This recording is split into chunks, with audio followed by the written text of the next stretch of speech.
Hey guys, जैसा कि हमने पिछले एपिसोड में देखा था कि जियांग ने लैला से कहा था कि जाकर के शेन को पूरे सेक्ट में घुमा दो और लैला भी शेन को लेकर के निकल जाती है। और तब हम देखते हैं कि हेतिन शेन से कुछ कह ही पाता क्योंकि उसका सेट काफी जर्जर हालत में था। तभी वो जैसे ही शेन के हाथ पे हाथ रखता है वो पलट के कहता है कि फाइनली मुझे एक फैमिली मिल गई है और मैं अपनी इस फैमिली के लिए कुछ खरीदना चाहता हूँ और बाहर घूमना चाहता हूँ, देखना चाहता हूँ कि हमारे आसपास का एरिया कैसा है। ये कह करके वो वहाँ से जाने लगता है। तभी हेतिन कहता है कि इस सी ऑफ इटरनेस से बच के रहना, पानी में मत गिर जाना। शेन हेतिन की बात को नहीं सुन पाता है और वही सी ऑफ इटरनेस में गिर जाता है, जिसकी वजह से वो सोचता है कि कहीं ये कोई इल्यूजन तो नहीं है, मैं एक दूसरे यूनिवर्स में तो नहीं आ गया। और तभी शेन के पीछे से ड्रैगन फिश गुजरती है और फिर सडन उसके सामने आ जाती है और उसके सामने आकर के दहाड़ती है। और शेन को यहाँ कुछ भी समझ में नहीं आता है कि आखिर उसके साथ क्या हो रहा है और ये कौन है। तभी शेन वहीं पे पुतले की तरह खड़ा हो जाता है और वो हिल भी नहीं पाता है। उसके दहाड़ से इतना ज्यादा डर चुका होता है कि वो कपकपाने लगता है और कहता है मैं कहाँ पे आके फंस गया हूँ। और तभी हम देखते हैं कि जियांग का मॉनिटर तुरंत उसे खबर दे देता है कि तुम्हारा जो नया डिसाइबल है वो सी ऑफ इटरनेस में गिर गया है और उसके सामने फिश ड्रैगन है, क्या तुम उसे बाहर निकालना चाहोगे। ये सुन करके जियांग तुरंत अपने सिस्टम को कहता है कि जल्दी से उसे बाहर निकालो। और उसका नया डिसाइबल जो कि शेन था वो तुरंत सी ऑफ इटरनेस से बाहर आ जाता है। ये देख करके हेतिन काफी शॉक में हो जाता है क्योंकि पहली बार ऐसा कुछ हुआ था कि सी ऑफ इटरनेस से कोई बंदा बाहर आया हो। और वो सोचता है कि ये नया डिसाइबल कितना ज्यादा पावरफुल है कि वो सी ऑफ इटरनेस से बाहर आ गया, वो भी उस ड्रैगन से बच करके। और तभी जियांग का मॉनिटर उसे बताता है कि तुम्हें 4 प्रैक्टिस रूम मिले हुए हैं और यहाँ पे जा करके तुम प्रैक्टिस कर सकते हो।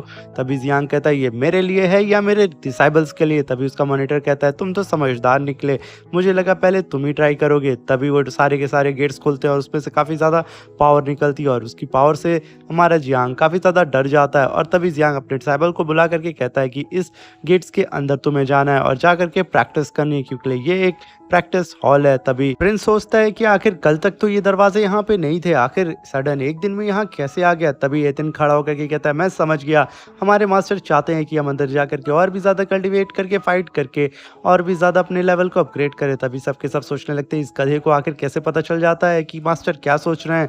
और तभी हमारा जियांग आता कहता है कि देर किस बात की, जल्दी से इस प्रैक्टिस रूम में जाकर के प्रैक्टिस स्टार्ट करो। और तभी वो शेन को रोक लेता है और कहता है तुम अभी नहीं जा सकते, इसलिए तुम्हारी कल्टीवेशन बेस बहुत ही ज़्यादा वीक है और अभी तुम ये दोनों बुक लेकर के प्रैक्टिस करना स्टार्ट करो। एक होती है God of skill and second होती है सॉर्ड ऑफ टेक्निक।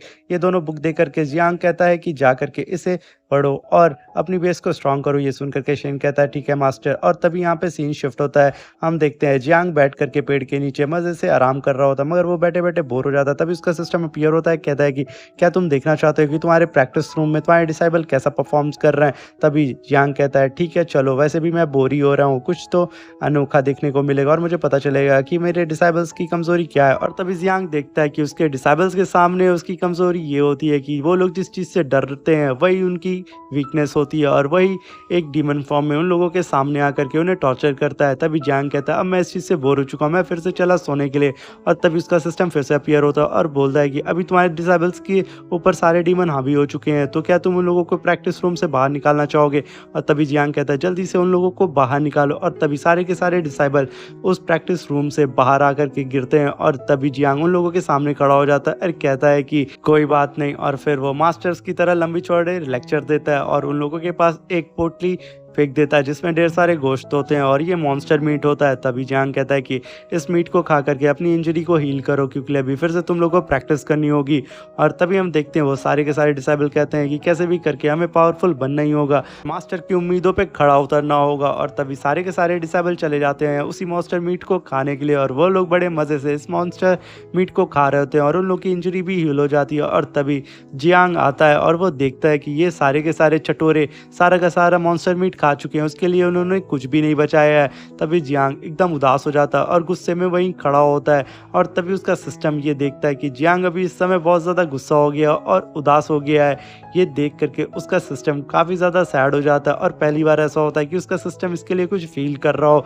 और तभी उसका सिस्टम सोचता है कि क्यों ना मैं जियांग का मूड सही करूं और इसके ऊपर बारिश करा दूं। और ये कहते हुए वो सिस्टम तुरंत वहाँ उसके ऊपर बादल को ला देता है और बारिश शुरू कर देता है जिसकी वजह वजह से जियांग और भी ज़्यादा भड़क जाता है और ऊपर उँगली करके कहता है कि तुम्हारी हिम्मत कैसे हुई कि तुमने मेरे ऊपर बारिश की। और सारे के सारे डिसेबल्स सोचते हैं कि जियांग गॉड के ऊपर चिल्ला रहा है कि उन्होंने बारिश कैसे की और उन्हें उल्टा सीधा बोल रहा है, मगर जियांग पूरे सिस्टम को बोल रहा होता है। और तभी जियांग कहता है जल्दी से जल्दी इस बादल को हटाओ क्योंकि मैं साफ आसमान देखना चाहता हूँ। और तभी वहाँ पे सारे बादल छट जाते हैं और वहाँ पे रोशनी आ जाती है। ये देख करके लैला और प्रिंस चिल्ला के कहते हैं कि अब हमें अपने मास्टर पे पूरा भरोसा हो चुका है, हमारे मास्टर जैसा कोई भी नहीं है। और हेतिन से पहले ऐसा पहली बार होता है कि लैला और मास्टर बोलते हैं कि अब हमें समझ में आ गया कि मास्टर कितने ज़्यादा पावरफुल है और मास्टर आखिर क्या चाहते हैं। और ये दोनों इतना ज़्यादा खुश हो जाते हैं मास्टर की पावर को देख करके, क्योंकि लिए ऐसा पहली बार होता है, क्योंकि लिए कोई गॉड के ऊपर चुनौती देता और बारिश को रोक दिया होता है। तो तभी लैला कहती है कि मैं अपने मास्टर का सर झुकने नहीं दूंगी और मैं प्रैक्टिस करके और भी ज़्यादा पावरफुल बनूंगी अपने मास्टर की तरह। और तभी लैला उस प्रैक्टिस रूम में जाती है और उस प्रैक्टिस रूम में वो जैसे ही जाती है उसके सामने वही गोस्ट सेक्ट का मेंबर आके खड़ा हो जाता है और उसके ऊपर अटैक करता है। और लैला यहाँ पे पीछे इस बार नहीं हटती है और वो अपनी मास्टर की सिखाई हुई बात को याद करती है कि कैसे वो एक घास से लड़ सकते थे। वो उसी लकड़ी की स्टिक को तलवार समझ के उस गोस्ट सेक्ट के डीमन को मार देती है। और तभी हम देखते हैं कि अब दिखाया जाता है प्रिंस का डर, जो कि प्रिंस का डर होता है उसके ही फादर। और उसके फादर उसके सामने आकर के कहते हैं कि तुम एक नाकारा हो, क्योंकि प्रिंस को हमेशा वो पावरफुल बनाना चाहते थे और उसे टॉर्चर करते थे। मगर प्रिंस वहाँ पे चुपचाप खड़ा रहता और काफ़ी ज़्यादा घबरा रहा होता। मगर ऐन वक्त पे प्रिंस कहता है कि अपने मास्टर का सर झुकने नहीं दूंगा और मैं अपने मास्टर की ही तरह बहुत ज़्यादा पावरफुल बन के दिखाऊंगा। और वो वहाँ पे तुरंत खड़ा हो जाता है और अपनी बॉडी से ऑरा रिलीज करने लगता है। ये देख करके जियांग कहता है कि आखिर ये क्या हो रहा है, ये लोग मुझे क्या समझ के रखे हुए हैं, मेरे तो इन लोगों से बहुत ज़्यादा कमज़ोर हूँ, मगर ये लोग मुझे अपना मास्टर बना के रखे हुए हैं, आखिर मेरा क्या होगा, कहीं ये लोग ही मेरी गर्दन को ना उड़ा दें। और तभी हम देखते हैं प्रिंस अपने फादर को हरा देता है। और तभी यहाँ पे जियांग के तो तोते उड़ चुके होते हैं। वो अपने सिस्टम से कहता है तुमने मुझे कहाँ फंसा दिया। और तभी जियांग का सिस्टम उसके ऊपर हंस रहा होता है। और तभी पीछे से आवाज़ आती है खूब तेज से हेतिन की, और हेतिन उसी दरवाजे से बाहर गिर करके पड़ा होता है। इसे देख करके जियांग कहता है तुम्हें क्या हुआ। तभी हेतिन कहता है कि मास्टर मैं अपने डर से नहीं जीत पाया। और तभी जियांग जैसे उसे उठाने वाला रहता है, हेतिन कहता है मास्टर मैं अपने दम पे आगे बढ़ना चाहता हूँ और मैं खुद से उठूंगा। तभी जियांग कहता है कि ठीक है, मैं तुम्हारे लिए इस प्रैक्टिस रूम में जा करके तुम्हें दिखाऊंगा कि कैसे जीतना चाहिए। और तभी जियांग उस प्रैक्टिस रूम में चला जाता है और देखता है कि उसके सामने उसके चारों डिसाइबल होते हैं और ये चारों डिसाइबल मिल करके जियांग को खूब मज़े से कूट रहे होते हैं और इसकी हड्डी पस्ती तोड़ रहे होते हैं। जियांग का डर तो सबसे बड़ा यही होता है कि उसका राज कहीं इनके डिसाइबल्स के सामने खुल ना जाए। इसके सारे डिसाइबल कहते हैं कि तुम एक नंबर के झूठे थे, तुम्हारे पास कोई भी पावर नहीं थी, तुम हमारे मास्टर बनने के लायक नहीं हो। और तभी लैला उसका सर कचल रही होती है। तभी वो चिल्लाता अपने सिस्टम से कहता है जियांग की जल्दी से मुझे इस रूम से बाहर निकालो। मगर उसका सिस्टम कहता है पहले पासवर्ड तो बता बच्चे। तभी जियांग कहता है मुझे पासवर्ड नहीं पता। तभी उसका सिस्टम कहता है ये पासवर्ड गलत है। तभी जियांग कहता है कि अरे यार तुम हमेशा पासवर्ड क्यों चेंज करता है, तू चाहता है कि मैं हमेशा पिटाऊं। तभी जियांग कहता है मैं लड़ना नहीं चाहता हूँ। तभी सिस्टम कहता है तुमने सही पासवर्ड बताया।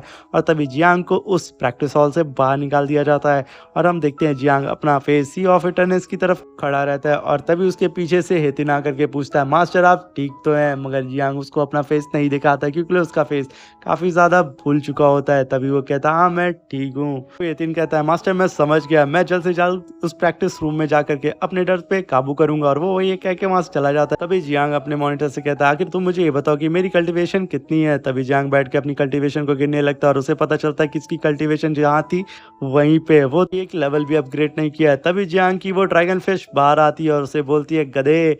और ये सुन करके जियांग एकदम शॉक में आ जाता है, कहता है ये क्या, मेरी फिश भी अब एक लेवल अपग्रेड कर चुकी है और वो इतना अपग्रेड कर चुकी है कि वो अब बोल सकती है और उसकी फिश भी उसके मज़े ले रही होती है। और यहाँ पर जियांग का दिल तो पूरा टूट चुका होता है। और तभी हम देखते हैं कि पीछे से एक और आवाज़ आती है और जब जियांग मुड़ करके पीछे जा करके देखता है कि आखिर वहाँ पे क्या हो रहा है, वो देखता है कि शेन इस बार दरवाजे से बाहर गिरा है और उसे बोलता है कि मैंने तो तुम्हें 2 बुक दी थी पढ़ने के लिए और तुमसे कहा था कि तुम पहले जाकर के अपनी कल्टीवेशन को सही करो और अपने मेरिडियंस को स्टेबल करो, तभी तुम कल्टीवेट कर पाओगे और पावरफुल बन पाओगे और तभी तुम इस लायक होगे कि तुम इस प्रैक्टिस रूम में जाकर के प्रैक्टिस कर पाओ। शेन कहता है मास्टर मैं किसी भी कीमत पे पावरफुल बनना चाहता हूँ और आपकी नजरों में एक अच्छा डिसेबल बनना चाहता हूँ। ये कहकर के वो फिर से प्रैक्टिस रूम में चला जाता है। ये देख करके हेतिन के भी अंदर आग जल जाती है और वो कहता है जब ये कर सकता है तो मैं भी कर सकता हूँ अपने मास्टर के लिए, और वो भी उस प्रैक्टिस रूम में कूद जाता है। और तभी हेतिन अपने सामने देखता है चिन हाओ और उसकी फियांसे जो कि उसे छोड़ करके चिन हाओ के साथ जा चुकी थी एक सर्वेंट बन के, और उसके बगल में वही मास्टर होता है। अभी हेतिन इन सबको देख करके एकदम आग बबूला हो जाता है और इन लोगों को गुस्सा करके देख रहा होता है और कहता है कि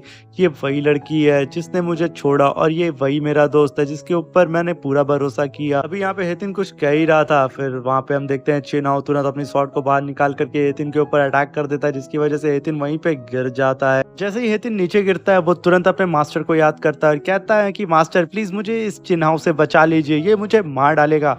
तभी चिन हाओ खड़ा होकर के पोज मारते हुए कहता है कि तुम अभी भी अपने मास्टर पे निर्भर हो, जैसा कि मैंने तुमसे कहा था कि तुम एक लूजर हो, तुम किसी लायक के नहीं हो। और तभी हेतिन कहता है कि मैं लूजर नहीं हूँ, और भले ही मेरे नाम का कोई मतलब नहीं होता, और भले ही मैं जब यहाँ पे आया था तो मैं एक मॉडल था, मेरे पास कोई कल्टीवेशन की पावर नहीं थी, और तुम सब ने मिल करके मुझे बुली किया और इस लड़की ने मुझे छोड़ दिया सिर्फ पावर के लिए। मैं अपने मास्टर का नाम डूबने नहीं दूंगा, वो भी तुम जैसे लोगों के सामने। ये कह करके चिन हाओ की ओर देखने लगता है, मगर हेतिन अभी भी जमीन पे रहता है। तभी चिन हाओ कहता है कि कचड़े, तुम्हारे पास इतनी एबिलिटी नहीं है कि तुम मेरे सामने खड़े हो पाओ, और रही बात उस कंपटीशन से पहले ही मैं तुम्हें मार दूंगा। तभी हेतिन कहता है वो तो वक्त बताएगा, और तभी हेतिन वहाँ पे खड़ा होता है और अपने पास से एनर्जी को रिलीज करता है, और उसकी एनर्जी इतनी ज़्यादा होती है कि चारों तरफ अंधेरे से उजाला हो जाता है, और उसी अपनी लकड़ी की स्टिक को उठा के कहता है कि मैं तुम लोगों को जान से मार दूंगा। चिन हाओ कहता है बड़बोला कहीं का, ये सिर्फ बातें बनाता है और कुछ भी नहीं।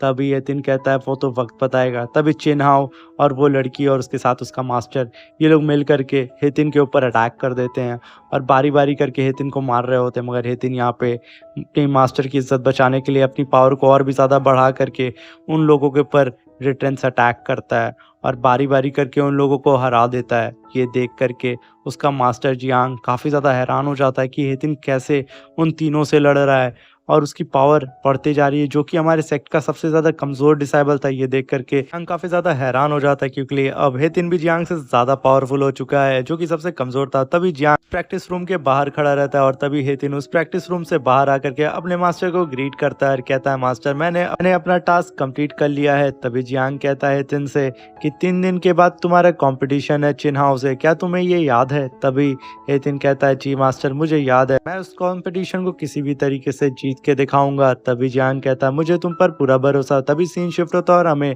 ब्लड सेक्ट का सीन दिखाया जाता है, जहाँ पर चिन हाओ अपने मास्टर को ग्रीट करता है। तभी उसके मास्टर कहते हैं कि 3 दिन के बाद तुम्हारा कंपटीशन है, तो तुम पूरी तरीके से तैयार होना। तभी चिन हाओ कहता है जी मास्टर, और तभी उसका मास्टर कहता है ये हमारे सेक्ट के एल्डर हैं, और तभी चिन हाओ उनको भी ग्रीट करता है। और तभी उसके मास्टर कहते हैं कि हमारे इस मैच को हमारे ये एल्डर भी देखने के लिए आएंगे कि तुम सही तरीके से परफॉर्म कर पा रहे हो या नहीं। तभी वो एल्डर बोलते हैं कि हमें तुम पर पूरा भरोसा है और तुम हमारे सेक्ट का नाम मत डुबाना, और हम चाहते हैं कि तुम इस कंपटीशन में पूरी तरीके से जीत जाओ। तभी चिन हाओ कहता है कि मास्टर मैं उस हेतिन के बच्चे को जान से मार दूंगा, आप घबराएं बिल्कुल नहीं। और अपने मन में कहता है कि उस मास्टर ने हेतिन को सेलेक्ट किया था, मैं प्रूव करके दिखाऊंगा कि मैं उससे ज्यादा पावरफुल हूँ। और तभी वो एल्डर अपने पास से एक पिल निकाल करके चिन हाओ को देता है और कहता है कि जब तुम्हें लगे कि तुम इस कंपटीशन में हार रहे हो तो तुम इस पिल को खा करके अपनी पावर को बढ़ा सकते हो।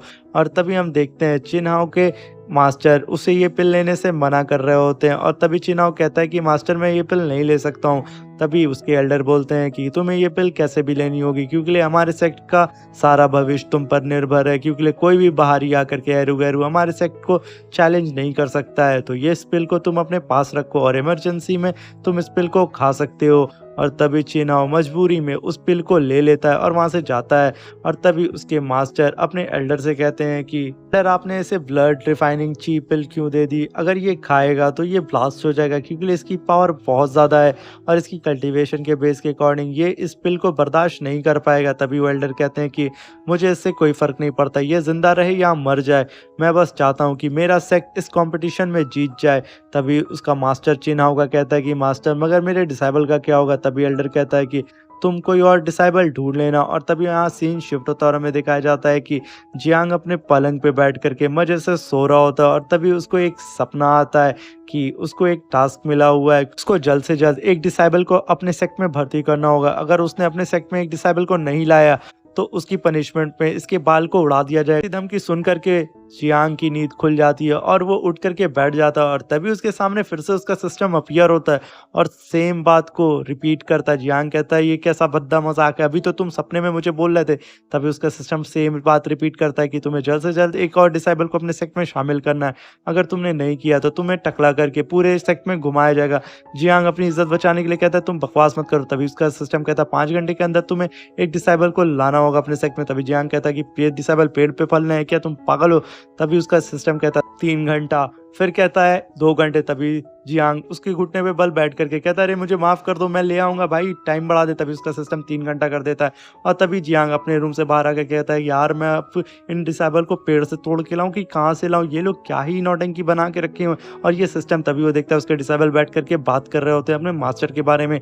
और तभी लैला कहती है मास्टर आप आ गए, हम आपका इंतजार कर रहे थे क्योंकि आज ही ये दिन का टिंग कॉम्पिटिशन है और जैसा कि हमें यहाँ से ईविल सेक्ट पे जाना है जो कि यहाँ से 7 दिन का सफर होगा, हम वहाँ कैसे पहुंचेंगे। तभी यतिन कहता है कि हमारे मास्टर सिर्फ एक ही बार में हमें वहाँ टेलीपोर्ट करके पहुंचा सकते हैं क्योंकि हमारे मास्टर की पावर इतनी ज़्यादा है, हम 1 सेकंड में आ सकते हैं। तभी लैला कहती है कि आखिर ऐसा कैसे पॉसिबल हो सकता है, मगर हितिन कहता है कि मेरे मास्टर ने मुझे पलक झपकते हुए 1 सेकंड में यहाँ पे लेकर के आ गए थे, तो कैसे क्यों नहीं पॉसिबल हो सकता है।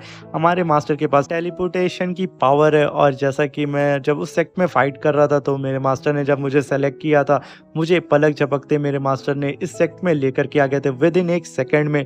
तभी जियांग कहता है ये पागल मुझे मरवा के रहेगा और तभी अपने सिस्टम से कहता है कि भाई मेरे प्यारे से सिस्टम, क्या मुझे एक और टेलीपोर्टेशन का एक और तिलिस्मान दे सकते हो। तभी सिस्टम कहता है तुम्हारे पास सिर्फ 1.5 घंटे बचे, अगर 1.5 घंटे के अंदर तुमने एक और डिसेबल को अपने सेक्ट में शामिल नहीं किया तो तुम्हारे बाल को उड़ा दिया जाएगा और तुम्हें गंजा करके सेक्ट में घुमाया जाएगा। लैला कहती है मास्टर। तभी जैसे सब पलटते हैं और तभी हम देखते हैं कि हमारा प्रिंस मास्टर की तरह रिएक्ट कर रहा होता है और उनकी तरफ पीट करके खड़ा होता है। तभी यतिन कहता है कि तुम्हें क्या हुआ। तभी प्रिंस कहता है कि अब से मैं अपने मास्टर की तरह रिएक्ट करूंगा क्योंकि मैं अपने मास्टर का जबरा फैन हो चुका हूं और मेरे मास्टर ने मुझे बहुत कुछ सिखाया। तभी जियांग कहता है मैंने तुम्हें क्या सिखाया है। तभी प्रिंस कहता है कि जैसा कि आपने सिखाया था कि कभी कोई हेल्प मांगे तो पीठ दिखा के खड़े हो जाओ और किसी के सामने फेस मत दिखाओ और तुम हद से ज्यादा पावरफुल बनते जाओगे, और ऐसी आलतू फालतू बातें कर रहा होता है। तभी जियांग कहता है क्या ये पागल हो चुका है। और हम यहाँ पे देख पाते हैं कि प्रिंस को बहुत ज़्यादा भरोसा हो चुका है अपने मास्टर पे और वो अपने मास्टर का जबरा फैन हो चुका है और जैसे वो उसके मास्टर करेंगे अब से वो भी वही हरकत करेगा। ये सुनकर के जियांग के तो कान और खड़े हो जाते हैं और कहता है कि मुझे कैसे कैसे डिसेबल मिल गए हैं। और तभी उसका सिस्टम फिर से अपीयर होता है और कहता है कॉन्ग्रेचुलेशन, जैसा कि हमारे इस डिसेबल को तुम पर बहुत ज़्यादा भरोसा हो गया इसलिए तुम्हें अब एक रिवॉर्ड दिया जाएगा क्योंकि एक कूपन है, उस कूपन से तुम कुछ भी मांग सकते हो। और तभी वो कूपन उसे मिल जाता है जो कि 2 कूपन होते हैं। और तभी जियांग के जान में जान आती है और वो कहता है कि मुझे टेलीपोर्टेशन का एरे चाहिए और मुझे यहाँ से टेलीपोर्ट होना है। तभी उसका सिस्टम कहता है ठीक है। यहीं पे जियांग की फिर से इज्जत बच जाती है और जियांग अपने सारे डिसेबल्स को लेकर के वहां से टेलीपोर्ट होकर के सीधे इविल सेक्ट के उसी बैटल ग्राउंड पे पहुंच जाता है। जैसे ही वो लोग नीचे उतरने वाले रहते हैं उन लोगों की एंट्री देख करके सब हैरान हो जाते हैं क्योंकि आज तक कोई भी टेलीपोर्ट नहीं हो पाता है।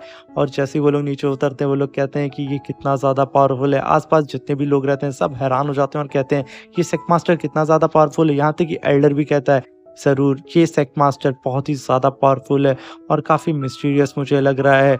और तभी हम देखते हैं वो सेक्ट मास्टर जियांग की पावर को चेक करने की कोशिश करता है, मगर जियांग के पास तो कोई पावर ही नहीं होती है तो उसे क्या पता चलेगा। वो एल्डर कहता है कि ज़रूर इसके पास बहुत ही ज़्यादा मिस्टीरियस पावर होगी। और तभी हम देखते हैं प्रिंस अभी भी उन लोगों के सामने पीट करके खड़ा होता है अपने मास्टर की तरह और यहाँ पे फाइट स्टार्ट हो जाती है।